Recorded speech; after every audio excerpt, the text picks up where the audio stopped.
for Christmas 2022, I made just one gift for my sister. I made a pizza paddle, but I made a pizza paddle. Well, it wasn't this one. I got jealous, made myself a second one. So in this video, I'm going to show you how I made both of them. What is a pizza peel if not a large handled panel with a bevel? The first part of that is prepping material to make up the large panel. So I began by resawing down to just over 12 millimeters thick.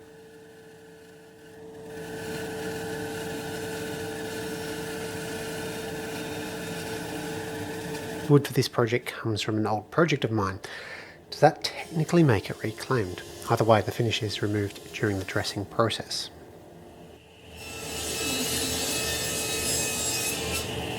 With it all cleaned up, it can be glued up. I'm using Type 1-3 here, but any PVA would probably be okay.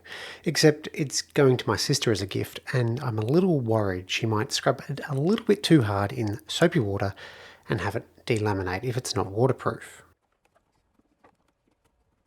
Now, it's a well-established fact that I'm just the best at woodworking and I don't ever make mistakes. So the fact that I glued up this pizza peel without a handle layer on it, you must know that that's because it's a teaching opportunity for when you guys clearly will make that mistake. Because I wouldn't make a mistake, it's just a teaching opportunity. So what I can do now is rip this down the middle to separate it into two halves, rip some fresh stock, bring it down to the same thickness as the pizza peel, and this will be the handle, so it'll be a fair bit longer. I won't go for a thicker handle just yet. What I'll do is glue up that layer, do what I need to do to the pizza peel, then glue on extra stock around the handle area.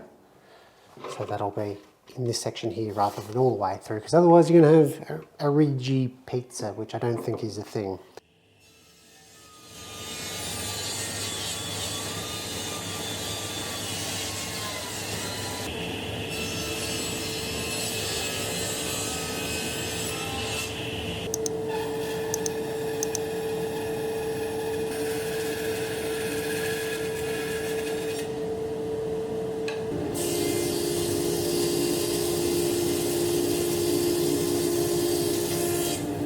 With the definitely not a mistake out of the way, it can be glued back up. Ideally, I'd break out my cambered coils, but at this stage they were still at the old workshop.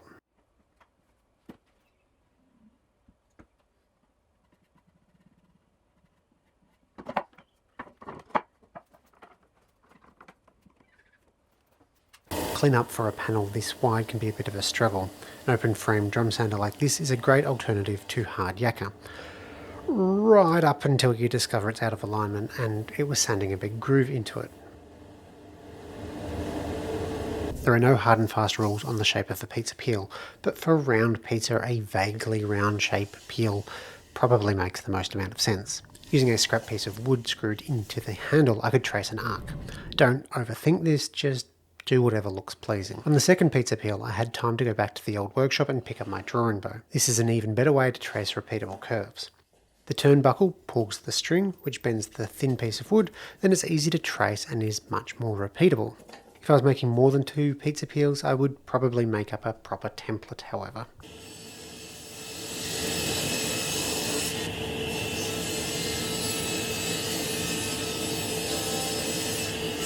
Rough shaping is done at the bandsaw, but at this thickness, a jigsaw or even a coping saw would work just fine. This is really just about rough shaping. It'll be finessed with hand tools after the bevel is put in. The back curves are a little bit trickier on the bandsaw as the handle does get in the way.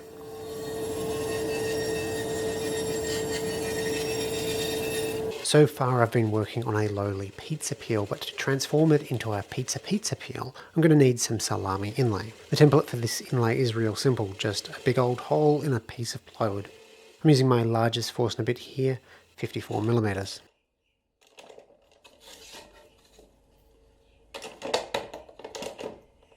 The salami itself is a little bit more complicated, but time pressure meant I couldn't come up with a circle cutting jig and just used robots. The laser rips through the 3mm kari and jarrah with ease. This is real time in a single pass.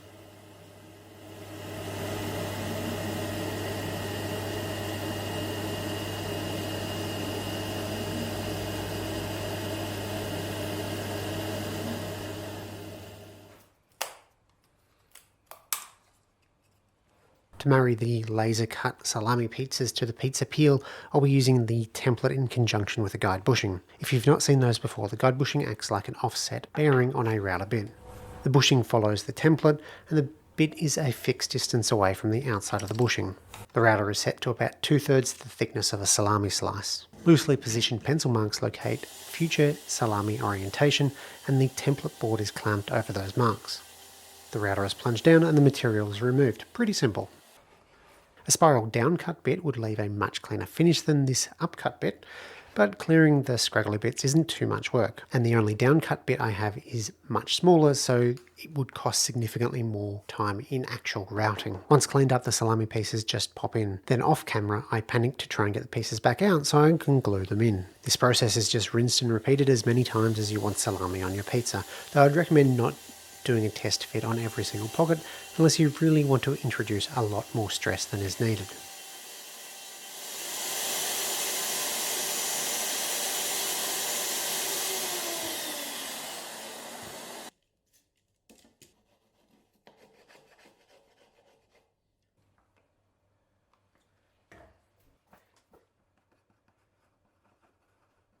Keep the grain oriented with the pizza peel itself for best results. No pizza is so delicately or precisely constructed that the salami will never touch or overlap. To simulate that, I glued in the first round of pieces and waited for it to dry. The same template inlay process can then be done with it overlapping. Clamp the template down, route away both part of the existing meat slice and the board.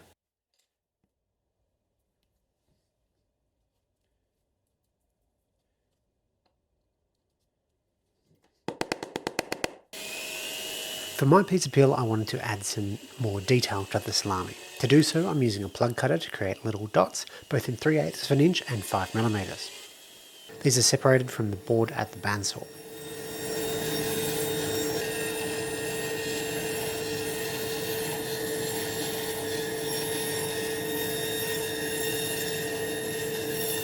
Then it's just a matter of drilling some holes and gluing the plugs in.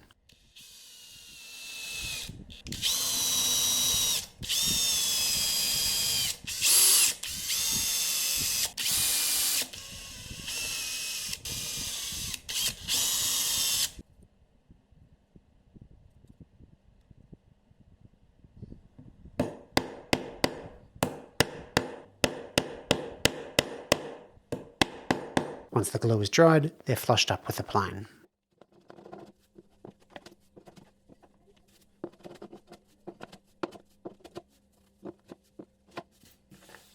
You might wonder why I went with plugs rather than just dowels. Here is an example with just dowels, except for that one. These are all dowels, shows the end grain. The contrast between the two pieces of wood is a lot lower, so it doesn't visually pop quite as much. This sample here with all the plugs obviously pops a lot more, so once you apply finish and things darken a bit further, again the contrast is going to be greater on this one than it would be this one, which would end up looking a bit murky. The bevel on the pizza peel helps you get underneath the pizza to peel it off the pizza stone, rather than just yeeting it into the back of the fire. Somewhere between 40 and 50mm in from the leading edge, I have a second line that I'm going to bevel the edge to. Using a spoke shave and working towards the middle does a pretty good job of removing material quickly and cleanly.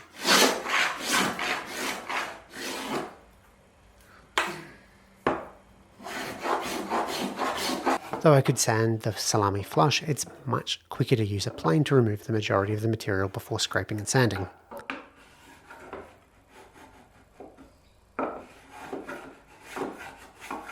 This number 80 scraper is my favourite new to me tool. A hand plane or card scraper is fine, but this cabinet scraper and me are now BFFs. Before I start sanding the whole thing, I want to make this bevel as straight as possible. Using the spoke shave, what happened was sort of got a bit of a hump to it, so for picking up pizzas it would probably work okay, but I think a straight bevel will work better. So rather than continuing with the spoke shave, a couple of options. You can use a file rasp and work across it, trying to work out those high and low spots, but I found that block plane is working pretty well. So I'm not sure how well this is going to show up, but by putting the block plane on its side on the bevel, you can see that it rocks back and forth. So I can just make a bit of a mark there and continue to sight down all of the bevel. It doesn't have to be dead flat, but if I get it a little bit flatter, it should be a little bit nicer. Then I can just take it a few shavings and then test again.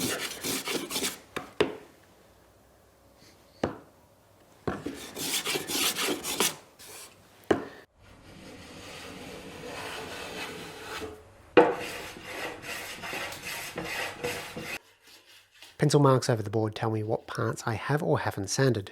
Sanding them off with one grit, add new lines, and then move on to the next grit. This is rinsed and repeated up to 220 grit. The handle gets beefed up with an extra layer being glued on. It also hides the unsightly screw mark from when I drew the curves on. Sanding was done beforehand, so the sander wasn't constantly bumping up against the handle.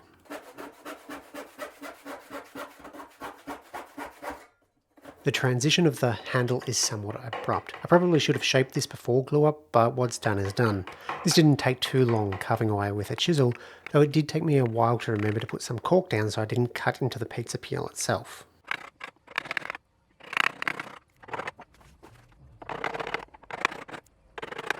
To finish the shaping of the handle, you could use a round over bit, but I decided to go for a variety of hand tools: spoke shave, rasp, and eventually wood file.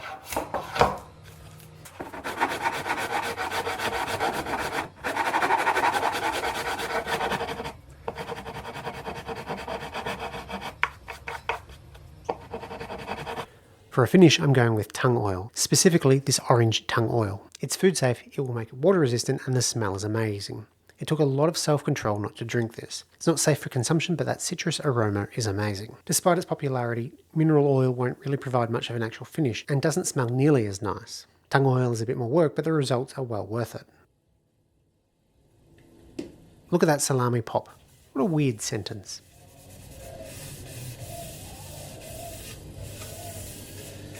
It's a weird thing, I have absolutely no desire to make a chopping board, but for whatever reason this was incredibly enjoyable to make and I would happily make another. Though if I was going to make more of them, definitely make a template for the shape and possibly even the salami layout. One big routing template just so it was much quicker to route each spot without having to clamp and unclamp the template, that sort of thing. But yeah, really fun. You should make one of these and then make pizza, because making pizza is great. I don't have any dimensions for this because make it to whatever size pizza that you make. Probably is going to be like a 12 to 16 inch pizza, so make it a little bit bigger than whatever you make. We make about 13 inch ones because it's just my wife and I, so that's enough for us to share. Thanks for watching. Don't do that.